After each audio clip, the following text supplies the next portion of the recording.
प्रिय बच्चों, नमो नमः। आज हम नए विषय के साथ हाजिर हैं और आज अभ्यास करेंगे। ध्यान से सुनेंगे।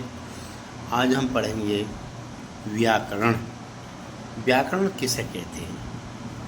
व्याकरण हिंदी साहित्य की वो विद्या है जिससे हम सब शुद्ध अशुद्ध का ज्ञान होता है। जो शुद्ध अशुद्ध का ज्ञान कराए, इसी विधा को व्याकरण कहते हैं। व्याकरण में हम कहते हैं जैसे संज्ञा।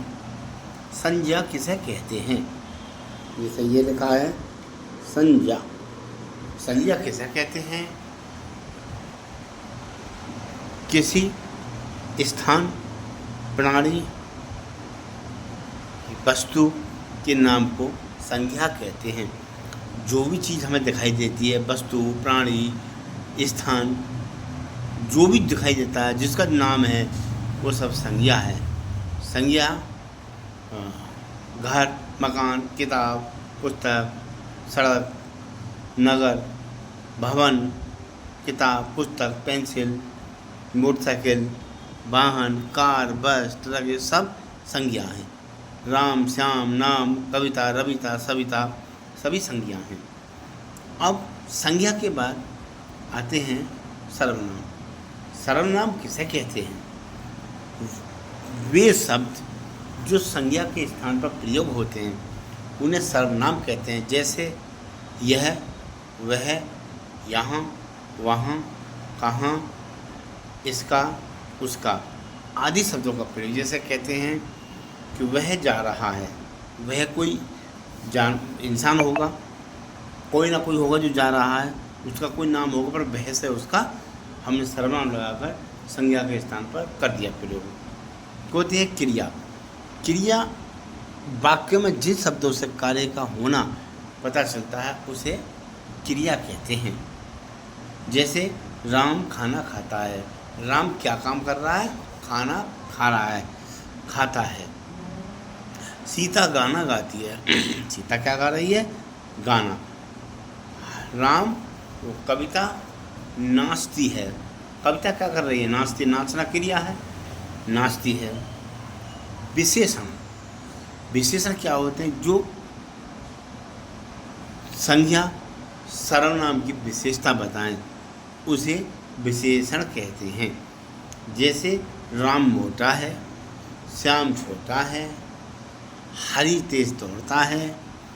ये सब ये विशेषण होते हैं। विशेषता बताने वाले शब्दों को विशेषण कहते हैं। जैसे काला, गोरा, मोटा, छोटा, लंबा, पतला, ऊंचा, नीचा, ये सब विशेषण शब्द कहलाते हैं।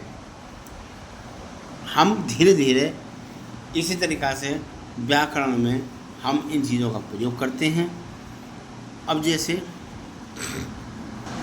क्रियाओं से क्या कौन कौन शब्द होते हैं? जैसे खाना, पीना, रहना, सोना, देखना, हंसना, आना, जाना, ये सब क्रिया होती है। लेना, देना, सब। संज्ञा जब वाक्यों का प्रयोग करते हैं तो वाक्य में होते हैं कर्ता, कर्म, क्रिया। कर्ता, कर्म, क्रिया। कर्म कहते हैं कि जैसे राम पुस्तक पढ़ता है। राम क्या कर रहा है? राम पढ़ रहा है, क्रिया। पुस्तक, कर्म। किसको पढ़ रहा है? पुस्तक को। कर्ता कौन है इस वाक्य में? राम। राम पुस्तक पढ़ता है। राम पुस्तक पढ़ता है। राम भोजन करता है। हरि हंसता है। हरि जल्दी जाता है। सीता गीत को गाती है।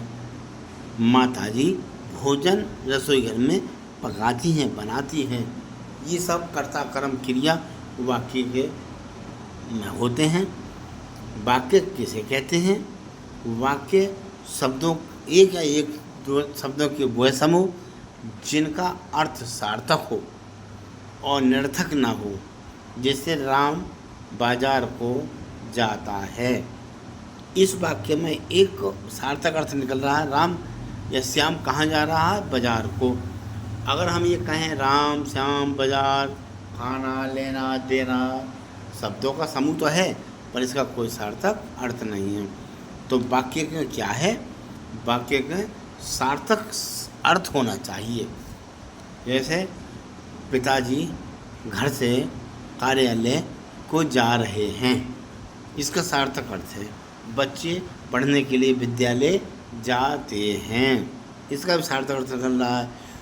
वाक्यों में शब्दों के वो समूह जिसका सार्थक अर्थ भी होना चाहिए, उसे ही वाक्य कहते हैं। वाक्य में 3 चीज़ होती हैं, कर्ता, कर्म, क्रिया। बहुत बहुत धन्यवाद बच्चों, आज इसको ध्यान से सुनना और जो इसमें समझ में आया अपनी कॉपी में भी लिखना है। बहुत बहुत धन्यवाद।